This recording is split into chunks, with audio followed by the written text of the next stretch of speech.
Not a lot of freelancers really expose the other side or the cons of freelancing. So this video is hopefully going to be a neutral way of exposing what freelancing life is all about. We know that typical pros of freelancing are you get high degree autonomy of work, right? You're not going to be micromanaged for the most part. You will get 30 to 40% more income compared to if you were employed or a full-time employee, assuming that you have constant work throughout the year.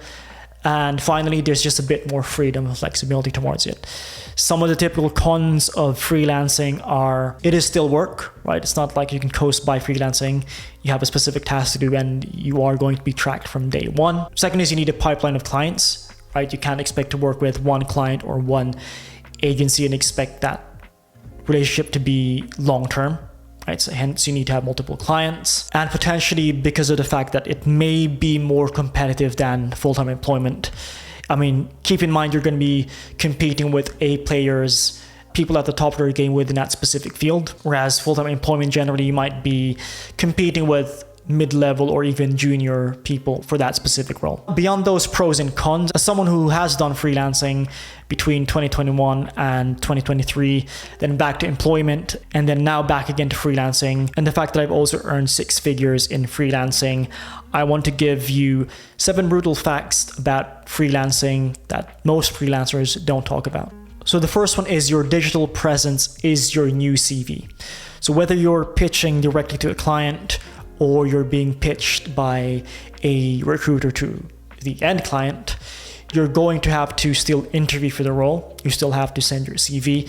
But for the most part, a lot of hiring managers are going to take a look at your LinkedIn. They're obviously going to take a look at your CV, but more so than ever, your digital presence is becoming the new form of CV, right? So someone will search for your name, whether that's on LinkedIn or just in Google search, and hopefully they see great things. So I would highly encourage you to check out what shows up when you search for your name. I've been on the other side of this with my most recent role, where I was hiring for a performance marketing specialist.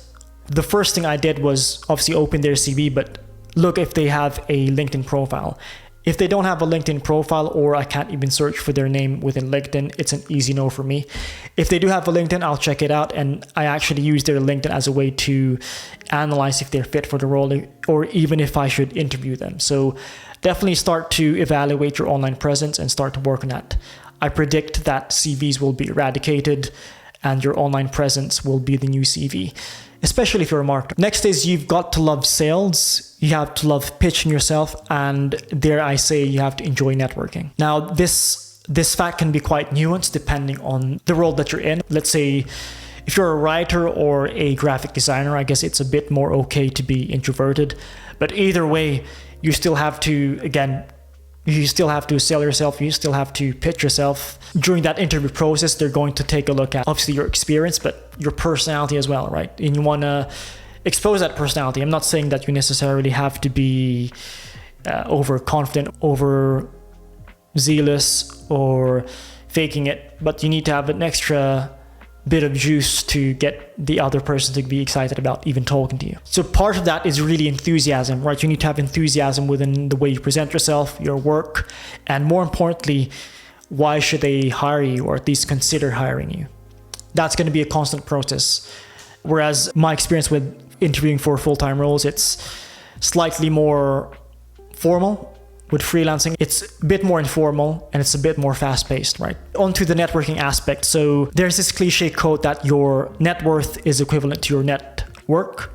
I find that to be more true as I mature into my profession within marketing. So whether that's, connecting with people, being more open to building relationships, even going to events, whether that's an online event, webinar, or an offline event in the physical realm, you want to be able to approach people, network with people, befriend everyone, even the security guard.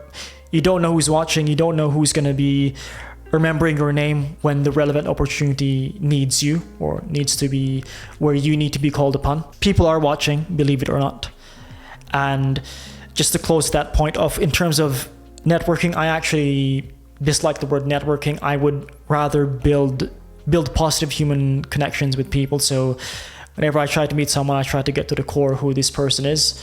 And part of that entails me exposing a bit of who I am. And I find that I tend to build better relationships that way rather than just grabbing their LinkedIn, adding them, and then that's pretty much the peak of that relationship. So I encourage you, if you are going to network, at the very least, approach it with a mindset of building a human connection, an actual human connection. Next is you get a high degree of autonomy, but that also equates to you having a high degree of experience within the skill or skill sets that you're in. So what that really translates to is that freelancing is not for amateurs, right? You're expected to know what you're doing from day one. It's pretty much execution. If you're expecting friendly environments, slow onboarding, training, HR, freelancing is not the environment for that. Dare I say it's purely business? I say that, but to be fair, a lot of my previous freelancing gigs have been a pretty chill and friendly environment.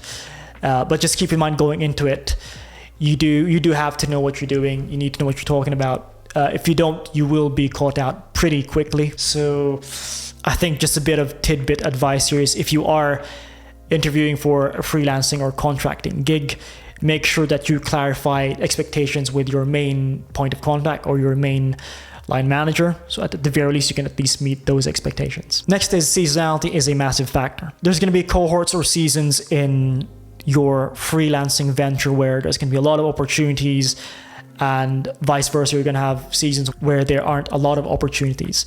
And this happened to me. I had this experience in between 2021 and late 2022.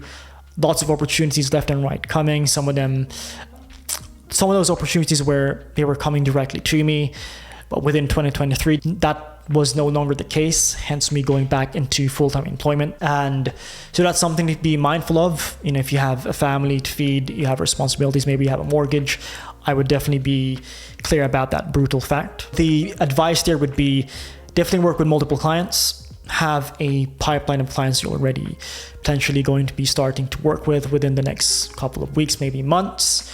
I would even urge you to start stacking work if possible, right?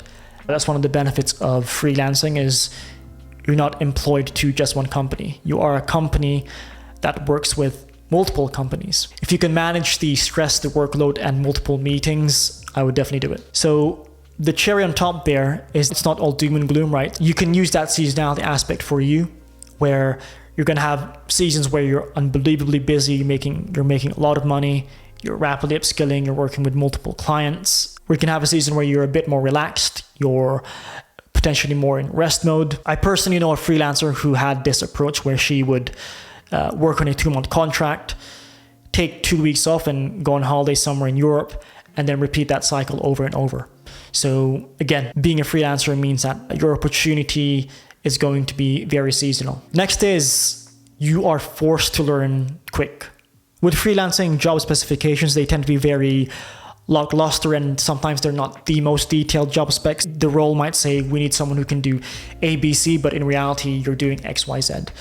But to be fair, if you have the growth mindset, you're very curious, this might actually be a good thing, right? This is one of the main fundamental reasons I personally rapidly upskilled between 2021 and 2023. I had so many opportunities and so many skills that I didn't know, and I was kind of thrown into the deep end to rapidly learn those things and research about how to build dashboards, how to deal with multiple projects at the same time, managing workloads, invoicing, accounting, and all that you have to do essentially all you have to do as a business, right? You become, as a freelancer, you're self-employed. You're employing yourself. Overall, I think the fact that you have to learn quick and you're forced to learn quick is a good thing. But keep that in mind. If you're someone who doesn't like learning rapidly, you want to coast by, freelancing is likely not for you. Next one is dealing with nightmare clients. Now, unfortunately, this is the reality of the work environment, and to be fair, this can also happen within full-time employment, where you might not necessarily be in sync with your boss or the people that you work with. So something to keep in mind. And I've been at both spectrums of this, where I had really amazing clients all the way to, as I said, nightmare clients. Just to reiterate, I've been sued before. I've been let go because of an argument with my line manager. I've also had unpaid invoices.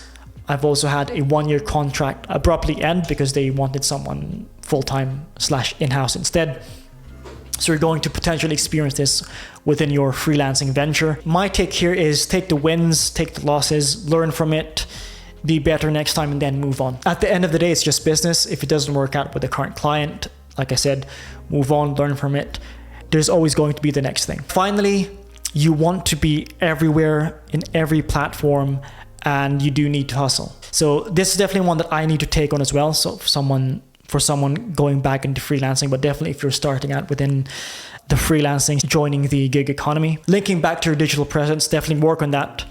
But at the same time, the democratization of opportunities means that there's more platforms, there's more freelancing opportunities, there's more competition. So what that means is now, with all those different avenues, you want to make sure that you've planted seeds within all those different avenues. So whether that means you joining 10 different freelancing platforms, you adding recruiters, you pitching for full-time work, which is kind of cheeky, but it's an avenue for you to potentially pitch your freelancing services. You do have to hustle, right? You need to take those opportunities. You need to think outside the box.